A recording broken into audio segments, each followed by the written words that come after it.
को बांधती है। फिर अल्लाह हमको परेशानी में नहीं डालेगा तो क्या रहमतें बरसाएगा? आज का मुसलमान जुआ खेलता है, आज का मुसलमान शराब पीता है, आज का मुसलमान कत्ल करता है, आज का मुसलमान हाजियों के माल पर डकैती डालता है। जो गवर्नमेंट एहराम फ्री बांटने देती है, हमारा कमबख्त एहराम को बेचता है हाजी को।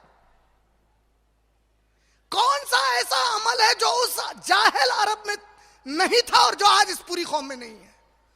लेकिन ऐसे अरबों के बारे में थॉमस कैरलाइल कहता है कि ये वो कौम थी कि जब Alexander the great, Sikandar Azam Greek यूनान से निकलकर हिंदुस्तान की तरफ आया तो वो इन अरबों की पट्टी पर से आया।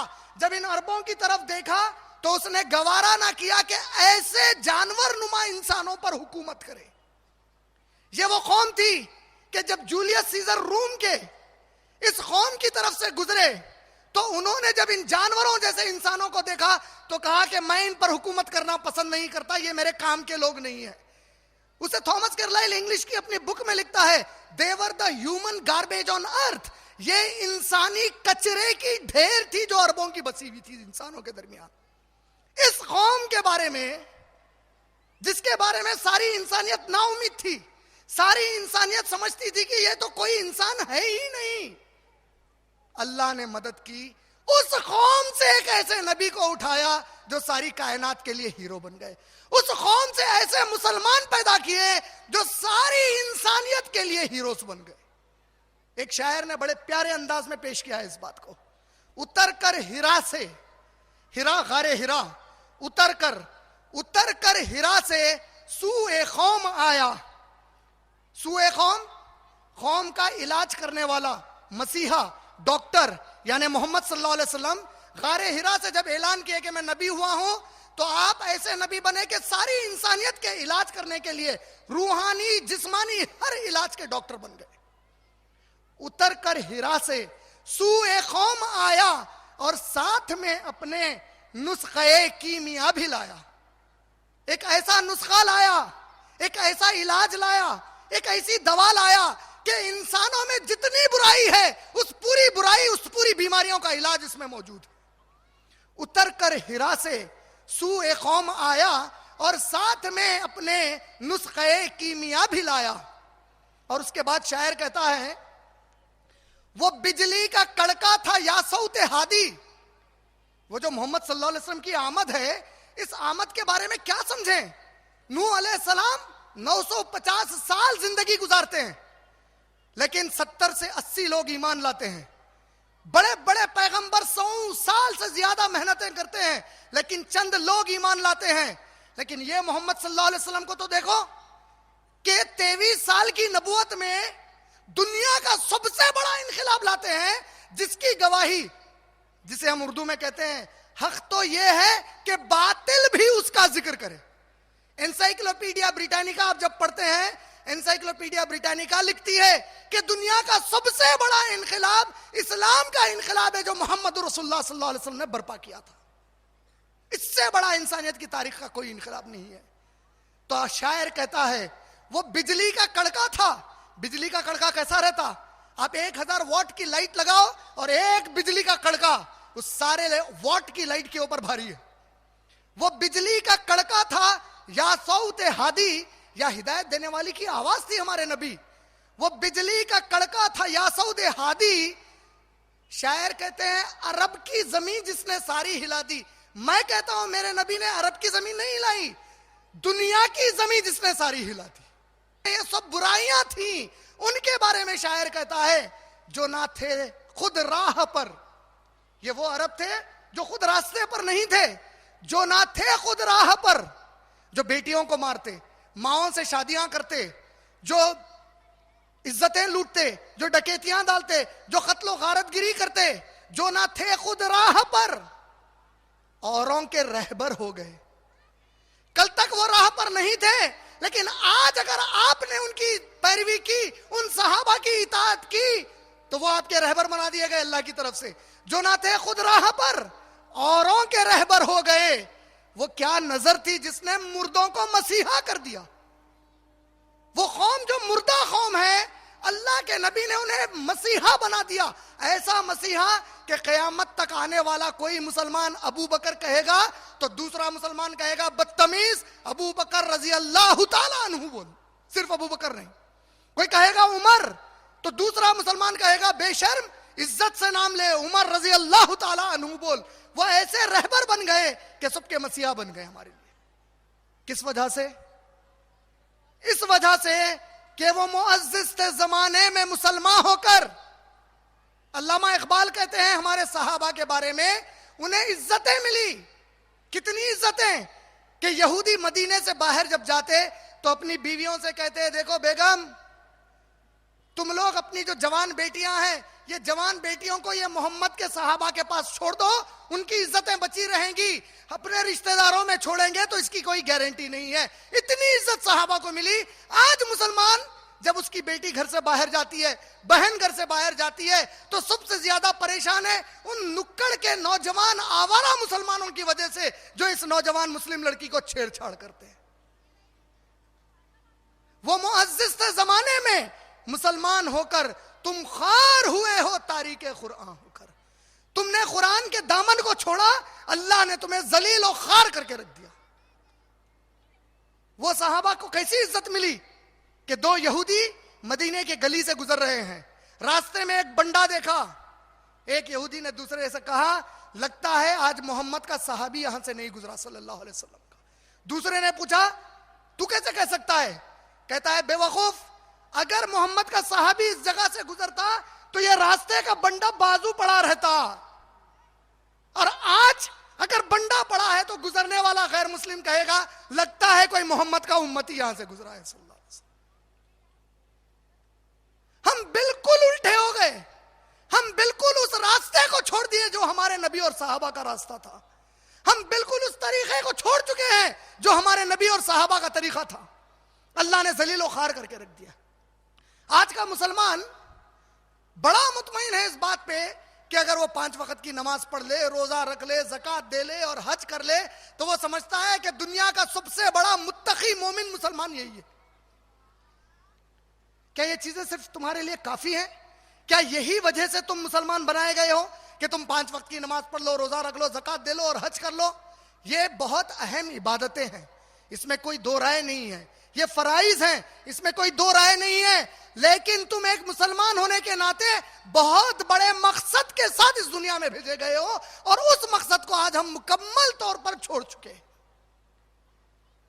आज मुसलमानों की आबादी कितनी है? लगभग 130 करोड़ मुसलमान इस दुनिया में रहते हैं। कितने?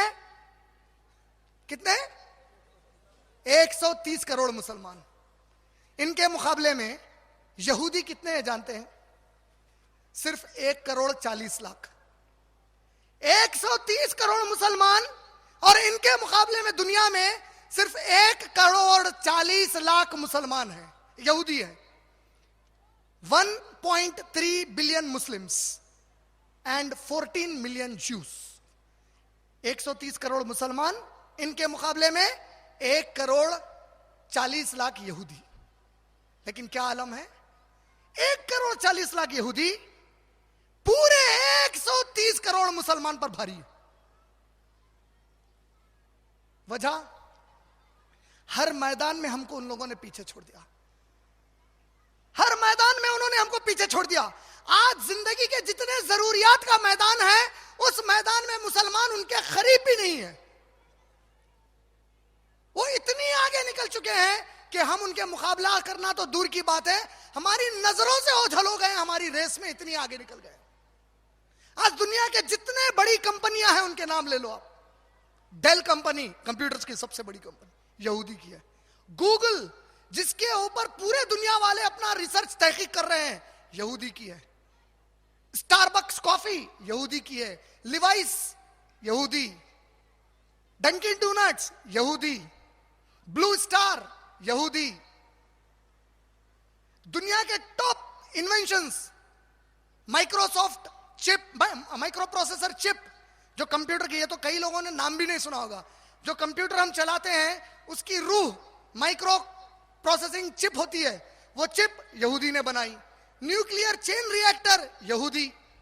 स्टेनलेस स्टील यहूदी, साउंड मूवी, आवाज वाली पिक्चर यहूदी, आज ये पूरी रिकॉर्डिंग कर रहे हैं, इसे देख रहे हैं, इसकी इजाद यहूदी, वीडियो रिकॉर्डिंग यहूदी, टेप रिकॉर्डर यहूदी, माइक्रोफोन यहूदी, टेलीफोन यहूदी, इस पिछली सदी का सबसे बड़ा साइंसदान एल्बर्ट आइंस्टीन यहूदी, एटम बॉम्ब यहूदी, एटॉमिक एनर्जी यहूदी, किडनी की डायलिसिस यहूदी, पोलियो का वैक्सीन यहूदी, ब्लड कैंसर का इलाज यहूदी, इंजेक्शन की सुई यहूदी, हर चीज यहूदी। नोबेल इनाम जीतने के जितने मैदान हैं, physics, chemistry, biology, botany, zoology, mathematics, literature, तमाम चीजों में कितने यहूदी प्राइज जीते हैं जानते हैं? 1901 से नोबेल इनाम देना शुरू किया गया।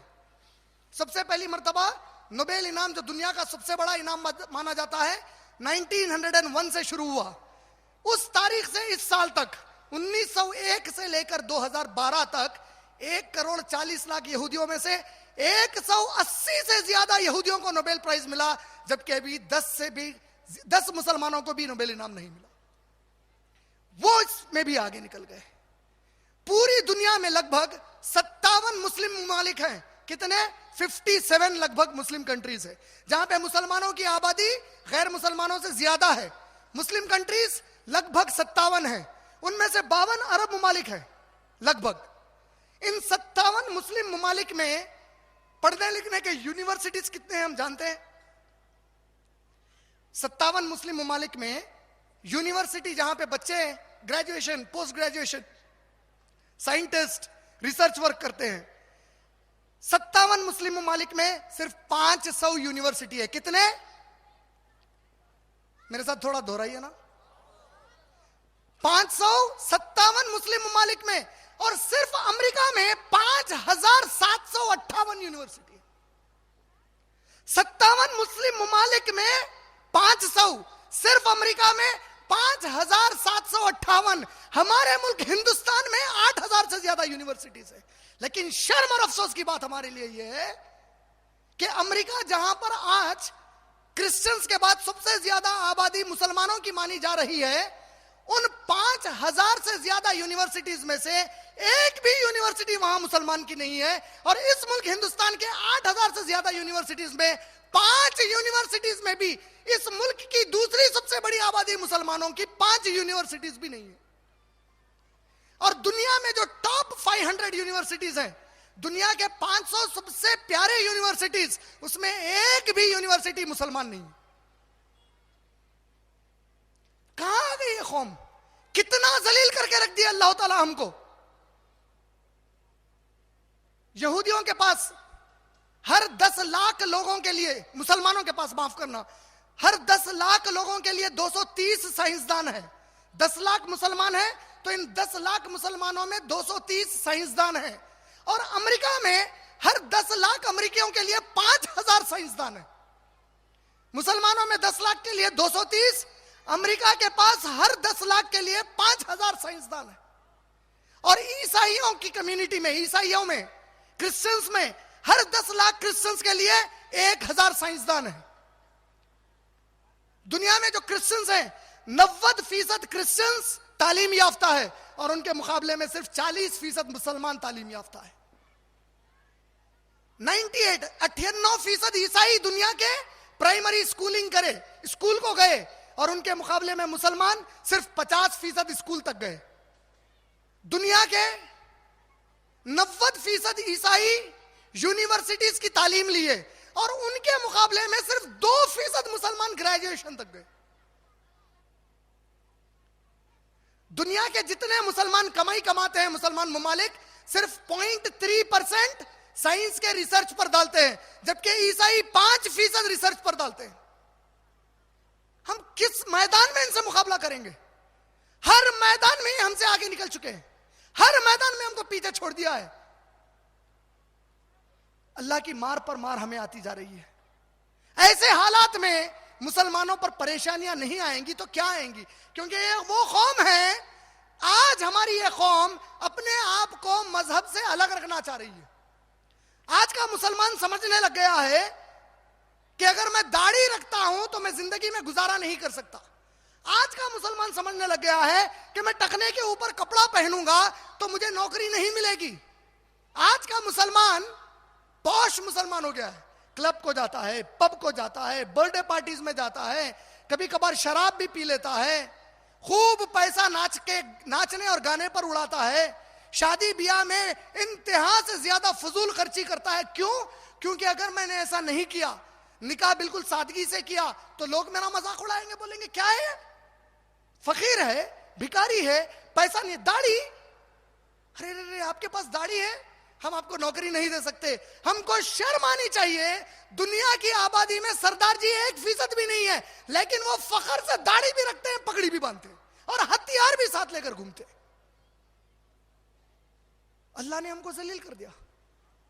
आज मुसलमान दाढ़ी वाला प्लेन में जाता है तो प्लेन को लैंड कराया जाता है कि हमको यह दहशतगर्द होने का खतरा है, और अमेरिका का कोई कुत्ता प्लेन में जाता है तो पूरी इज्जत से प्लेन उसे ले जाता है। यह अल्लाह की मार है हमारे ऊपर। आज की बहनें हमारी हिजाब करना नहीं चाहती, बुर्के नहीं पहनना चाहती, क्योंकि इनको आज दुनिया में तरक्की याफ्ता औरत के तरह रहना है।